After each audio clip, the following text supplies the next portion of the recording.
Hello, hello, hello, hello mga kadyako! Just always keep on laughing. Ito pa rin na nag-iisa mga sa gabi, Bernardo sa umaga. Gusto mo yan? Diba? So ayun na nga mga kadyako, ang tagal nating walang upload dahil nga po naging busy ang ating mga buhay-buhay nung mga nakaraang linggo. So ngayon nagkaroon ng free time kahit papano. So ayun na nga at nandito na naman po ang nag-iisang mahasagap Bernardo sa umaga. At syempre kasama ko ang nag-iisang diwata ng New Zealand. Walang iba kundi si Madam Ching Ching! Nag-iisang diwata ng New Zealand! Hello mga kadyapon! So ayun na nga, ay, hindi ko alam kung bakit kami nandito ngayon. Pero tatanungin natin siya, bakit nga ba kami nandito ngayon para sa inyong harapan? At syempre, for today's video, bisi-bisihan ang mga fake ng bakla dahil nag-garden ako. At syempre, habang nag-garden ako, at syempre bibigyan namin kayo ng napakagandang update! Yes! Gusto niyo yun? O, diba? Napakagandang update nito mga bakla. Pero syempre, bago ang lahat, mga kadyakon, magta-thank you muna ako sa aking manggugupit kahapon. At syempre, walang iba kundi iyan yan, si Madam Jingjing. Thank you po sa natirang 3 bangs. Wow! Tinira naman po niya ako. 1, 2, 3, naman. 4, 5, 6, 7, 8. Tira naman ako. 8 bangs po yung natira sa akin mga kadyakol. So ayun na nga. At syempre ituloy na natin ang ating kwentuhan for today's video. Gusto niya yan. At syempre alam kong gustong gusto niya malaman kung ano nga ba ang aming ichichika for today's video. So Madam Jingjing, ano nga ba ang ating... yan. So before, yung pagdating namin dito is yung unang update. Pagsalang talaga namin dito kagad sa New Zealand, ang update kagad nila is hanggang 2 years lang. Ito yung under ng hospitality and tourism. Correct. So ano-ano nga ba yung mga under ng hospitality and tourism? Siyempre din yung mga waiter, waitress, room attendant, yung mga nasa hotel like receptionist, yung mga bartender, so yun, and then yung mga crew sa mga food chain. So doon yung unang update niya is hanggang 2 years lang. So after 2 years, kailangan mo na lumabas ng New Zealand and then mag-aantay ka pa ng 1 year din bago ka pa makabalik dito sa New Zealand para makapagtrabaho ulit. Napakatagal ng 1 taon dyan. Oo. At ito na nga, dahil nag-update na naman si Immigration, nakakaloka kasi talagang natuwa naman kami ng bonggang-bongga. Dahil under kami ng hospitality and tourism mga bakla. At syempre, bago namin isiwalat ang napakagandang balita na ito, mag-follow na kayo sa aking Facebook page. So, si Jing and si Journey. Mag-follow kayo ha. True. At syempre, para po sa mga nagtatanong ng aking Facebook, so hanapin niyo lang po ang Kevin Cruz Castro. It's K-E-Y-V-I-N Cruz Castro. Ayan, at makikita niyo naman po dito, ilalagay ko yan dyan. True. At syempre, para naman po sa YouTube channel ni Madam Jingjing, i-follow niyo lang din siya sa kanyang YouTube channel. At ito ay yung nandito rin po sa aming harapan. Jing and Zay Journey. So nakikita niyo na. So yan. So ito na nga mga bakla, as in talagang we are so happy, we are so blessed, we are so thankful dahil binigyan na naman kami ng chance ni New Zealand Immigration para makapag-continuous at makapag-work ng bongga-bongga dito sa New Zealand! 5 years na! Yay! So ito na nga yung update niya. So after ng aming contract or ng aming visa na 2 years, so bibigyan pa ulit kami ng another 2 years work visa dito sa New Zealand. At syempre, depende pa rin yan kay employer at depende pa rin yan sa iyong performance. Let's say, hindi ka bet ni employer. So kailangan ramdam mo na kaagad yun mga bakla kung talaga hindi True. ka bet or bet ka ni employer. Kung hindi ka bet, maghanap-hanap ka na ng ibang trabaho. True. Kung ikaw ay Ate Chona, kung ikaw ay si Ate Chona, alam mo na, maghanap-hanap ka na dahil ligwak, ganun ka na sa inyong company. So, ayun na nga. And then, after, halimbawa, kagaya ko, natapos ko na yung 2 years ko. Binigyan ulit ako ni employer ng 2 years na extension ng aking visa. And then, may additional 1 year pa rin kami. Yes! So, total of 5 years. So, yun. Depende naman yan sa'yo. Kung halimbawa, natapos mo na si 4 years, kung gusto mo na umuwi, pwede naman. And then, kung gusto mo rin magtrabaho, meron ka pang 1 year para bumalik dito sa New Zealand para makapagtrabaho. Correct. So, So, diba? syempre, ano naman ang gagawin niyo sa Pilipinas? Wala naman kang gagawin. Kundi manlalaki lang tayo, mga kabaklaan, mga kajakol. So, ayun lang naman syempre, dapat. Syempre, isip-isip din tayo ng mga kung ano yung dapat gawin after ng kontrata or kung hindi ka bet ng employer mo, dapat nag-iisip ka na kung ano yung plan B, plan C, plan D, hanggang plan Z. So, ayun na nga, nasa plan Z na tayo. Syempre, nagplaplantita na naman po ang ating Madam Diba, Jingjing. dami-dami ko ng tanong ngayon. True. At syempre, alam nyo mga bakla, as in talagang naka 1 year na ako. Ilang Yes, months congratulations! 1 year ka na. Ilang months ka Ako, na. going for ano pa lang, 4 months. O, Wow, diba? bilis. Ang bilis. Para kailan lang, naghahabol ako ng aking airplane papunta dito. Ngayon, Oh. 4 months na ako. Ano naman yung mga syempre doon sa 4 months na pagkatrabaho mo dito, ano yung mga talagang bagay o yung mga sitwasyon na naganap sa buhay mo within 4 months dito sa New Zealand sa pag-stay mo sa pag-work? Ano yung mga na-encounter mo na maganda at pangit? Ate, ang maganda lang dito, lahat sila nakangiti sa'yo. Huwag mo lang silang gagalitin. Kasi mainitin din naman sila at pag hindi ka nila naiintindihan, syempre, Jai, mga kajakol, English po, British accent, yung mga ganoon. So, kuwari yung mga nangihingi sila ng mga code sa McDonald's, yung mga ganyan. Sabihin nila, I have a code. Syempre, hindi mo maintindihan kagad kasi nga, di ba, islang, mga ganoon.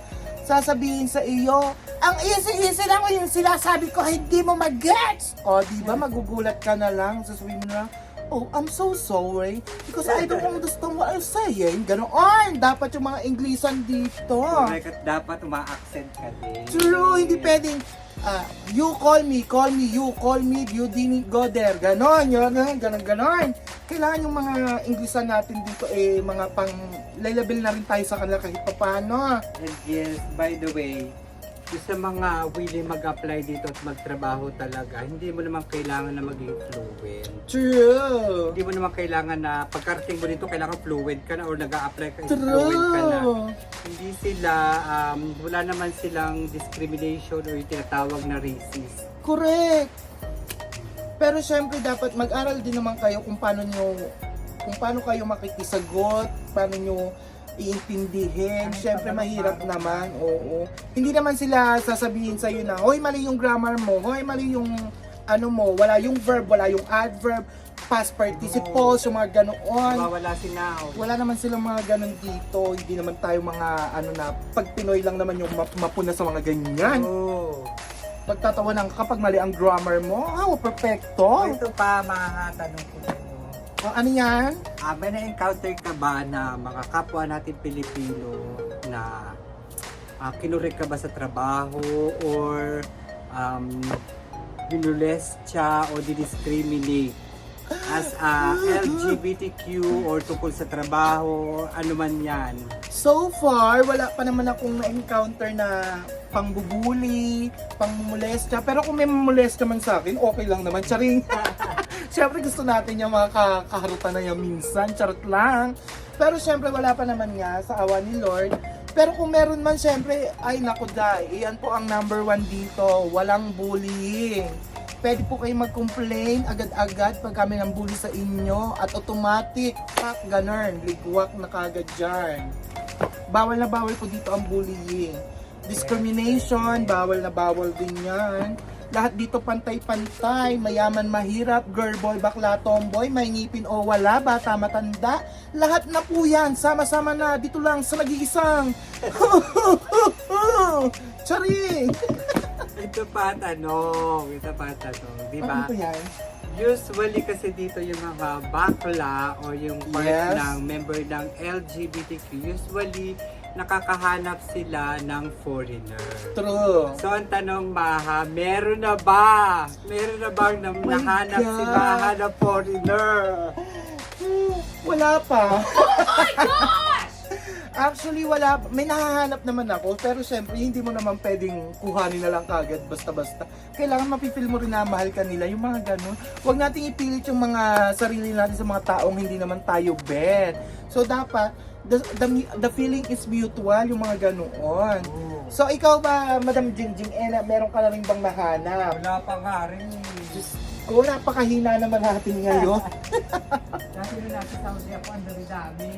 True. Pero malay mo, one day makahanap tayo ng AFAM na magmamahal sa atin kung sino at ano tayo. At syempre, iyan po ang landas lang para maging PR.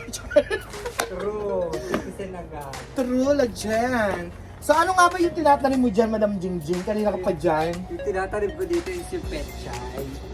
Pechay. So may mga tanim ako dito na mais. True, meron na siyang mais, Kalabasa, kamatis. Kasi talagang sibuyas. Meron din po kami ditong peach and, ano ba yan? Peach and peras. So ayan mga baklaw, di ba ang ganda-ganda talaga ng update niyo sila sa mga magtatrabaho. As in talagang swerte nyo. True. Ay, habol ko pa pala, by the way, habol ko pa pala to. Go habol. So, after nung 5 years na under ka ng AEWB, kung gusto mo talaga na makuha yung pagiging residente dito, or makakuha ka talaga ng continuous na work visa, is yung kailangan mo talaga is yung naka-median wage ka, above median wage. Magkano? So yung above median wage, kailangan mo makakuha ng employer na magbibigay sa iyo ng 31.63 something, parang ganun, 31.63. So yung pag meron ka na no, kahit under ka ng hospitality and tourism, ay, Pwede ka na mag-apply ng Jackpot. PR. So doon nahabol ko na lang din ha. At sa mga nagtatanong po kung paano po yung mga apply, may mga agency po dyan sa Pilipinas. Try nyo po, ito po ay hindi po sponsor at wala po akong kinuhang bayad dito. Pero legit po itong agency sa Pilipinas, ang First Dynamic. Madami na po silang napaalis papunta dito sa New Zealand at madami pa pong iba. I-search nyo na lang po sa POEA yung mga nagpapaalis dyan sa Pilipinas. At syempre doon naman sa application, maghanap lang kayo sa Seek NZ or sa Facebook page ng Queenstown Job Opportunities. Nandoon po, mag-try po kayo doon. Kasi hindi ko po kayo masagot lahat araw-araw. Ang dami nyo po kasi.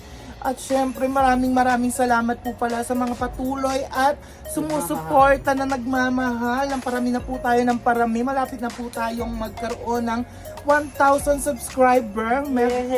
Nasa ano pa? Kulang pa po tayo na 700. Pero malapit na yan, di ba?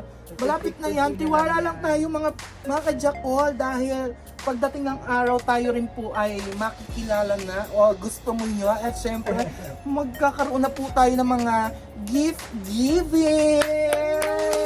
Sa Pasko po, sa next video ko ay i-upload ko kung paano po kayo makakakuha ng mga 500 Gcash, mga ganon, kahit hindi pa tayo kumikita sa YouTube.